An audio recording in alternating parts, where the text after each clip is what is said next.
Hello everybody, my name is Kirti Srikanapati and today we will be covering the topic Information Privacy, Electronic Surveillance and Monitoring.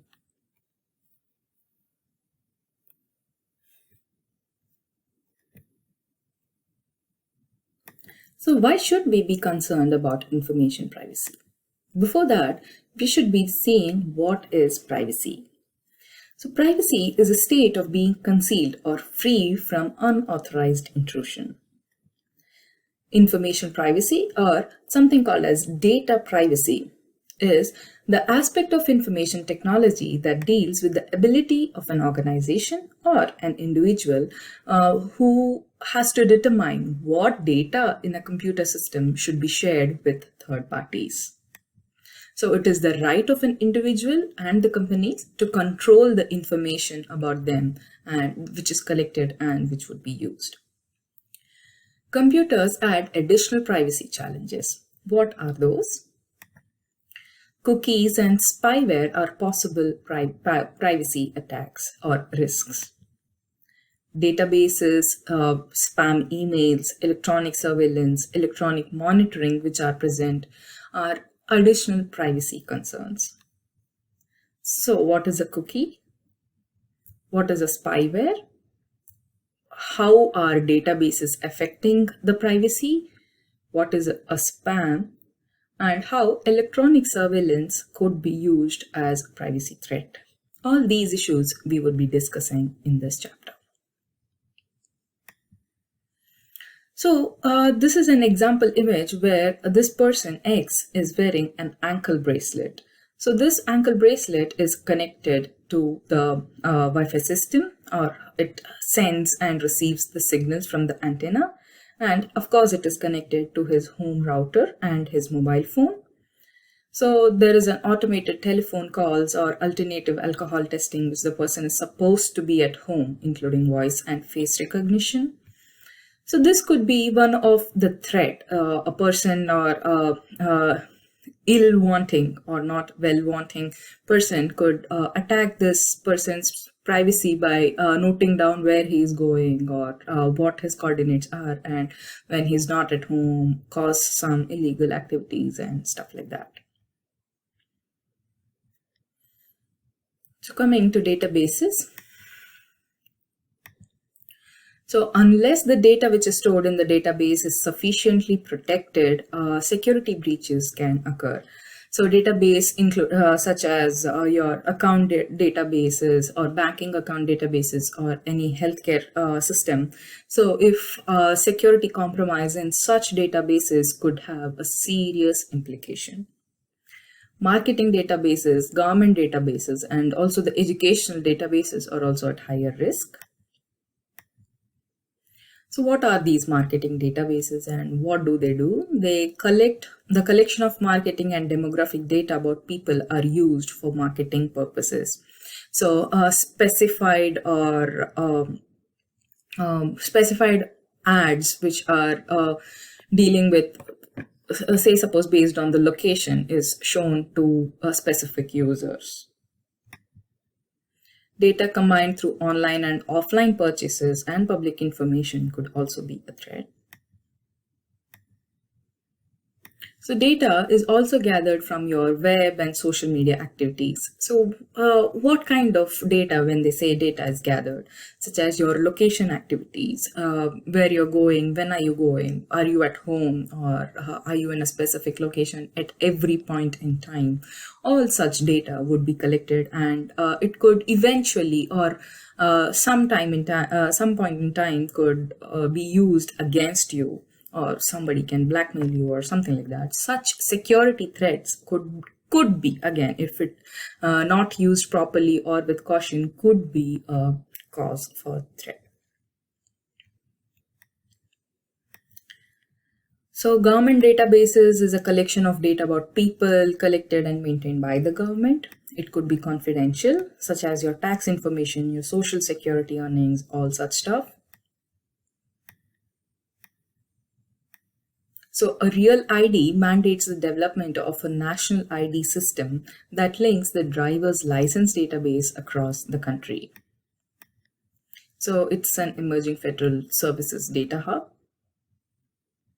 So always secure your social security. Do not share your data if a telemarketing guy, asks for your bank account details or account number, giving some benefits like you would be getting a free product, all such stuff. Please do not share any of your personal data with anybody unless it is government authorized or if you completely trust the opposite person.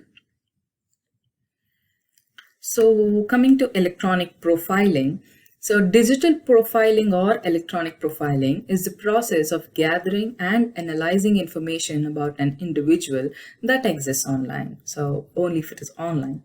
Okay. Digital profile could also include information about personal characteristics such as behavior, affiliations, connections, and interactions. Digital profiling is used in marketing, enterprise security, criminal justice, and recruitment. These are just some of the areas. Have you come across any of other areas?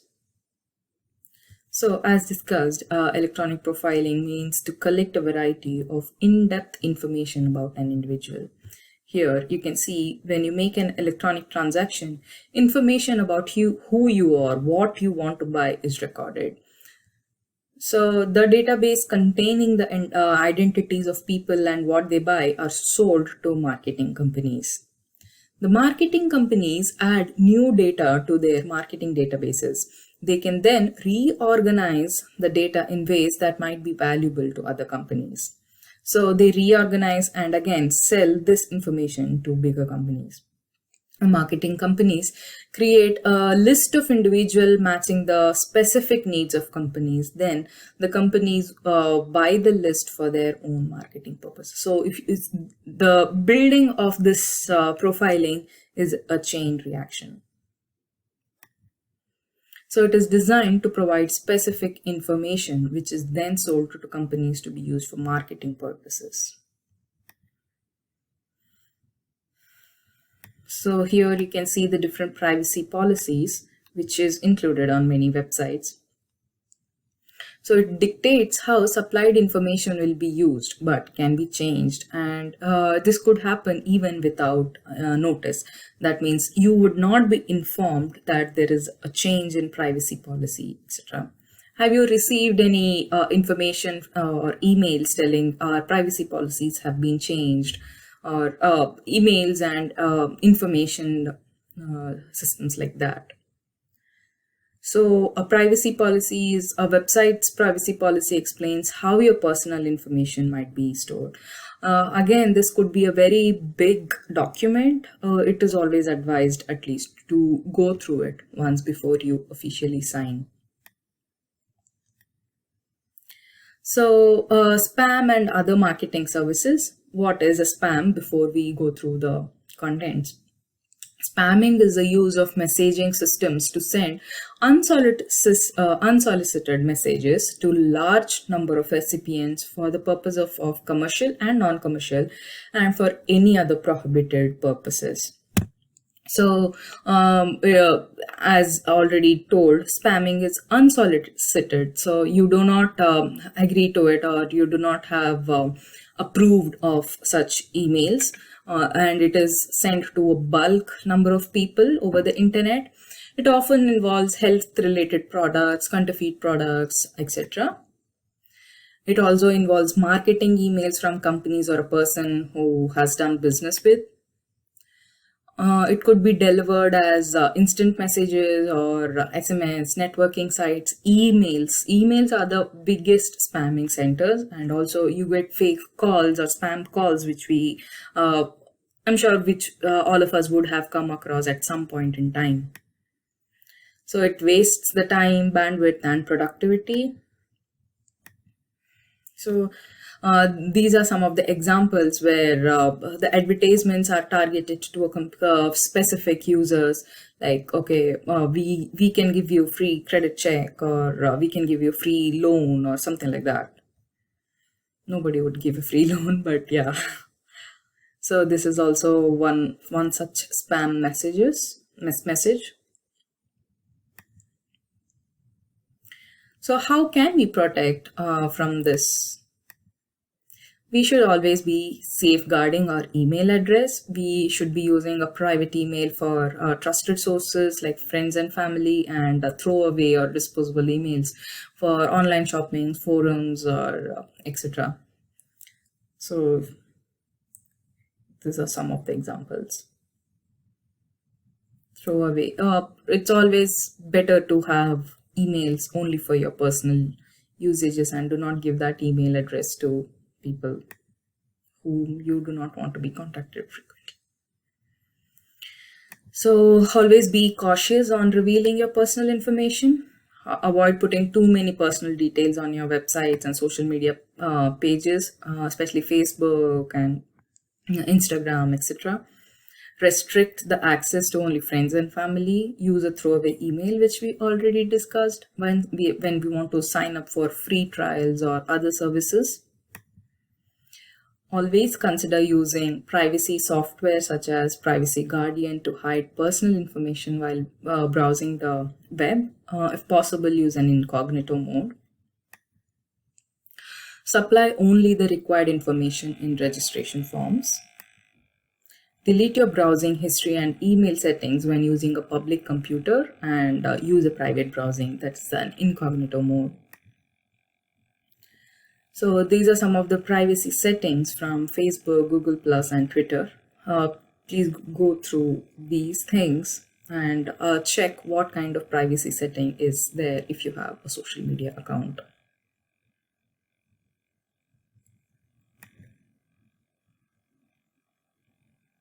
So this is an example image of a mobile spam. So there are applications or apps which detects spam calls. So we should be we should be using filters and opting out of such marketing emails or calls or SMS. So we should be sure to check the spam folder for important messages if we are opting out. And spam filters can be used to catch spam. Mobile spams app, as I've already discussed here, can be used with mobile devices. Opting out of marketing activities. So it's always beneficial if you do not want to be disturbed frequently by too many marketing ads. So you can request to be removed from the marketing list, or that personal information not to be shared with other companies, personal information such as your phone number or email address, etc. So companies, if at all needed, they can actually contact you directly. Opting out of cookies to prevent the marketing cookies from being stored on your computer. You can clear your cookies frequently as well. So some privacy groups want individuals to have to opt out in the activities. And of course, do not have this do not track legislation.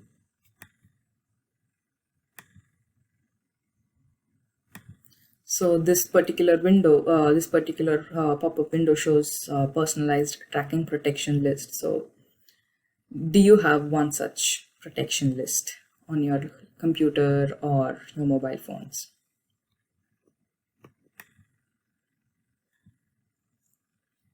So there are secure servers and other devices which has an automatic encryption system for emails for sensitive content or confidential content. It ensures additional privacy laws are complied with, and it also develops policies to protect the data. So these are all software related settings which can be done. So how about the actual hardware? How do we dispose the hardware which has confidential data? So this is something like a shredder where a paper is thrown into it and it shreds. So this is something called a disk disposable system. So it disposes your hardware containing confidential data. So it wipes, do not delete the data on hard drive before disposing. Please understand the difference. It's wiping, it's not just delete. Even after you delete the data, it could be recovered. So completely wipe the data. Storage media containing sensitive data should be shredded. Businesses should have a media sanitation or data destruction policy. Something like this, if you see. So this is complete hard drive, and this is after shredding. Nobody could reconstruct this. And even when you, before shredding it, wipe all the data. Data killers are data destruction services which can be used to destroy the data containing on storage media. Magnetic drives can be wiped, as discussed already, and other media can be shredded.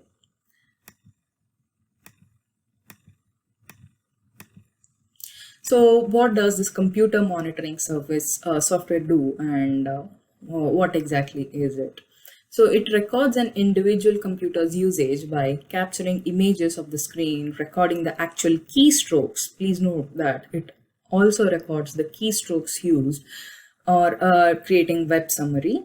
It can be used in homes by adults to monitor computer usage of the children or the spouses if can be used in businesses to monitor employee computer usage. It is actually legal in a couple of organizations. It can also be used by government agencies. Keystroke logging system. It is used to capture the keystrokes, and it can be used by a hacker to capture your username, password, and other sensitive information. So note the images here. So these record statistics on application use and websites visited. So web analytics also comes into picture. There is also something called video surveillance, the use of video cameras to monitor activities of individuals. It is used to monitor employees. So coming to Bradley University, in BR 160, if you see there are video surveillance cameras. It can be used with the face recognition software as well. So it can be used in identifying terrorists and other known criminals. So privacy concerns also exist regarding digital cameras capabilities in smartphones, Google Glass, etc. So these are surveillance cameras outside, and these are cameras inside of building.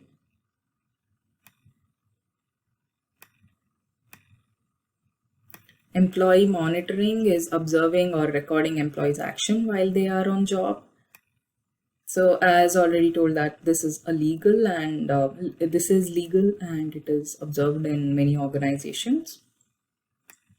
So it can also monitor computer usage, phone calls, emails, etc. So monitoring the physical location could use video cameras, the GPS monitoring system, the proximity cards, etc. And of course, the employees should be informed about it.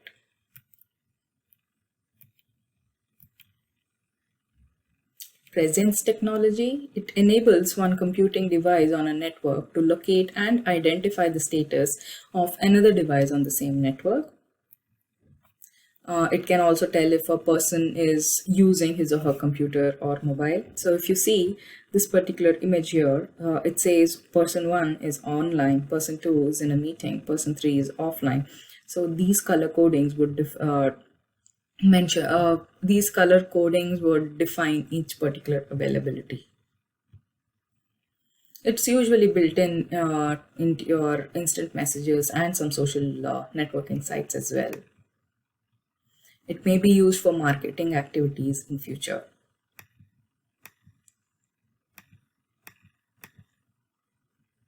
So protecting your personal and workspace privacy.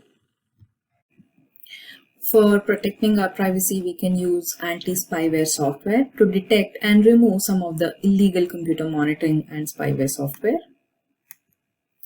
It is the employee's responsibility, which includes keeping an employee and the company computer information private and secure. It is also the employer's responsibility to monitor employees' activity to ensure that they are productive and they are not leaking any of the confidential data to outside of the organization, and have an employee policy that informs employees about company's monitoring activities.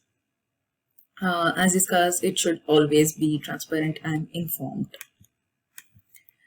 As an employee, it is his or her responsibility to read the company's employee policy and review it periodically to ensure that all the details are on time informed, well informed.